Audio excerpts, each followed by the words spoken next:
कथा श्रृंगार प्रेम सनातन।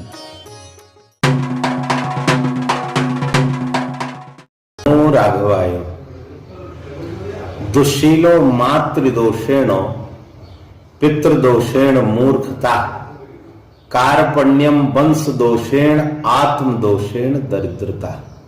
शास्त्र कहता है व्यक्ति के जीवन में दुशीलता मां के संसर्ग दोष से आती है और व्यक्ति के जीवन की मूर्खता पिता के दोष से आती है। इसलिए पितृपुण्येन भाग्यवान, शास्त्रों में ये भी आगे कहा गया है। तो दुशीलो मातृदोषेण पितृदोषेण मूर्खता कार्पण्यम, कृपणता का जो गुण है, कंजूसी का जो गुण है, वह वंश दोष से आता है। जिस वंश में कृपणता आरंभ से रही होगी, उदारता होना संभव नहीं। इसलिए वंश दोष पर बहुत विचार किया गया है। विवाह संबंध आदि में वंश कैसा है, इस पर विचार किया जाता था। गोस्वामी तुलसीदास जी ने इस मंत्र को ध्यान में रखते हुए रामचरितमानस में एक अर्धाली लिखी है, जो घर वर कुल होए अनूपा, करिए विवाह सुता अनुरूपा। बेटी के विवाह के लिए वंश परीक्षण अति आवश्यक है। इसलिए कार्पण्यम अर्थात कंजूसी का जो गुण है वो वंश दोष से आता है। कार्पण्यम वंश दोषेण और आत्मदोषेण दरिद्रता। व्यक्ति के जीवन में आज नितांत आवश्यक है आत्मदोष। हमारे यहाँ जो भारतीय संस्कृति में जितने भी नित्य कर्म के व्यवहार हैं वो सब पुण्यवर्धक है। हमें प्रातः से लेकर के और शयन तक, प्रातः जागृत अवस्था से लेकर विश्राम होने तक जितनी भी क्रियाएं हैं, यदि हम शास्त्रीय पद्धति से आचरण करते हैं तो निश्चित हमारे जीवन में पुण्य का वर्धन होता है। चाहे वो प्रातः भूमि का वंदन हो, चाहे करदर्शन हो, चाहे प्रभाती का व्यवहार हो, यहां से लेकर के पूजन का, प्रणाम का, अभिवादन शीलस्व नित्यम वृद्धोपि सेविना चत्वारितश वर्धन्ते आयुर्विद्या यशो बलम। इसी का अनुवाद किया गोस्वामी तुलसीदास जी ने। प्रातः काल उठ के रघुनाथा, मात पिता गुरु ना वही माता। अर्थात हम अभिवादन शीलता पूर्वक करते हैं तो निश्चित हमारी व्यवस्थाएं अनुकूल बनती चली जाती।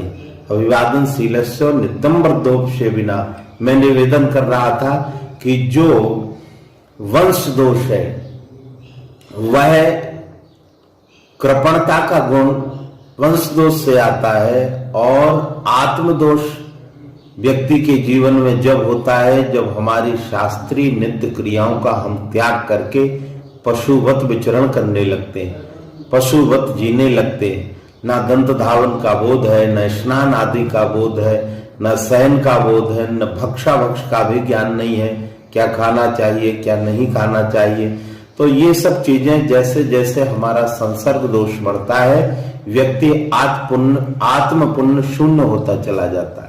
आत्म पुण्य की वृद्धि के लिए निरंतर हमें सूर्य का अर्घ देना चाहिए, प्राणायाम करना चाहिए, भिक्षुक को दान देना चाहिए, अतिथि का सत्कार करना चाहिए और माता पिता गुरु आदि का वंदन करना चाहिए।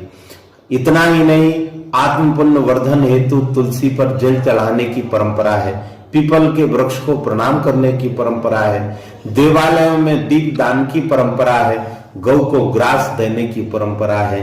यदि हम हमारी नित्य नैमित्तिक क्रियाओं को विधिवत और शास्त्रीय आचरण से करते हैं तो व्यक्ति का पुण्य बढ़ता चला जाता है। इसलिए आत्म पुण्येन दरिद्रता। यदि हम आत्म पुण्य से च्युत होते हैं, पतित होते हैं, विलग हो जाते हैं, न्यायता हम दूर हो जाते हैं तो हमारे जीवन में दरिद्रता का समावेश हो जाता है। चाहे कोई कितना ही संपन्न व्यक्तित्व हो, यदि आत्म पुण्य की क्रियाओं का हम त्याग करते हैं तो धनहीनता का दिन देखना पड़ेगा। कितना ही संपन्न व्यक्ति हो, सारा ऐश्वर्य विनष्ट हो जाएगा।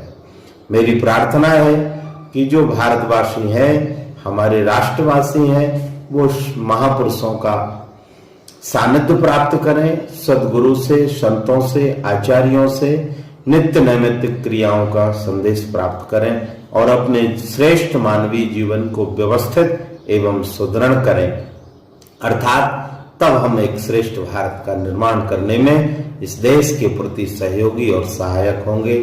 राष्ट्र की व्यवस्था संचालित हो, उचित हम प्रशासन से अपेक्षा करते हैं कि उचित अनुशासन प्रशासन चले, तो निश्चित शास्त्र के आचरण में अनुशासन में समाज को भी जीना चाहिए। शासनम करोति शास्त्रः, जो शास्त्र के अनुशासन का आचरण करता है निश्चित उसके साथ भगवान रहते हैं, समाज रहता है, प्रकृति रहती है और उसका जीवन आनंदित हो जाता है।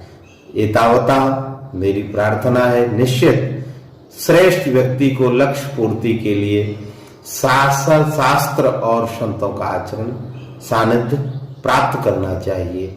अस्तु। नमो राघवाय। प्रेम सनातन टीवी को सब्सक्राइब करें, हमारे कार्यक्रमों को लाइक करें और शेयर करें।